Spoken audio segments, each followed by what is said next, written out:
Yo, what's up sa inyo mga bay? Magandang umaga po sa inyong lahat. Ngayong araw, ipapakita ko lang po sa inyo kung paano mag-deworm o pagpurga ng mga tuta. Based on my experience,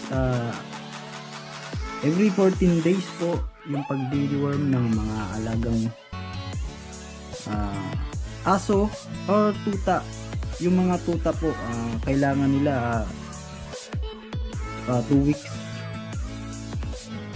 Every 2 weeks, purga or deworm.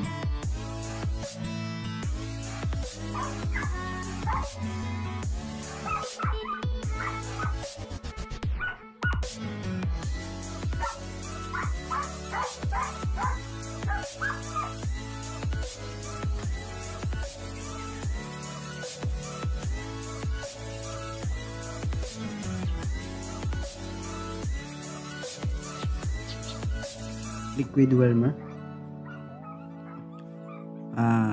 Bago ko po sila ipainom ng liquid wormer, tinitimbang ko po sila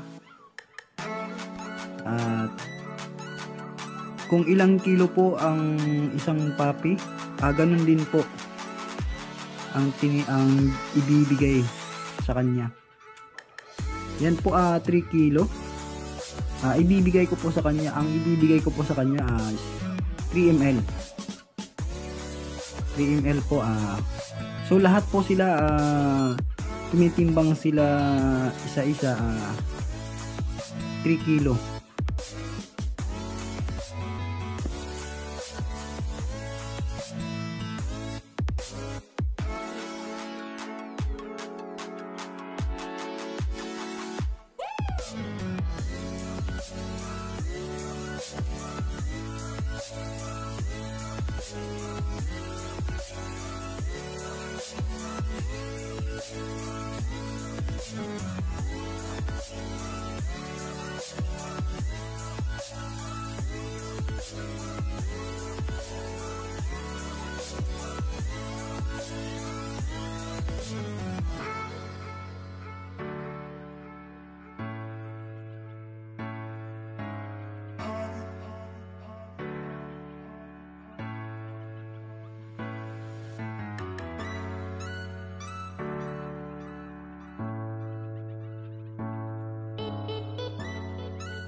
A few inches later.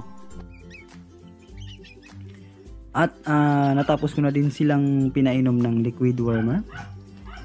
At ayan, pinapakain ko na po sila. Yung feeds na yan, isang beef raw puppy. 130 ang kilo. Nabili ko po doon sa vet clinic. Sila po ay 41 days old. So pag 45 days old na po sila, pwede na po silang ipavaksin ng 4-in-1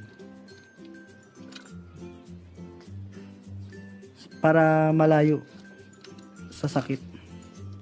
Kasi malapit na silang mawalay sa kanilang mama.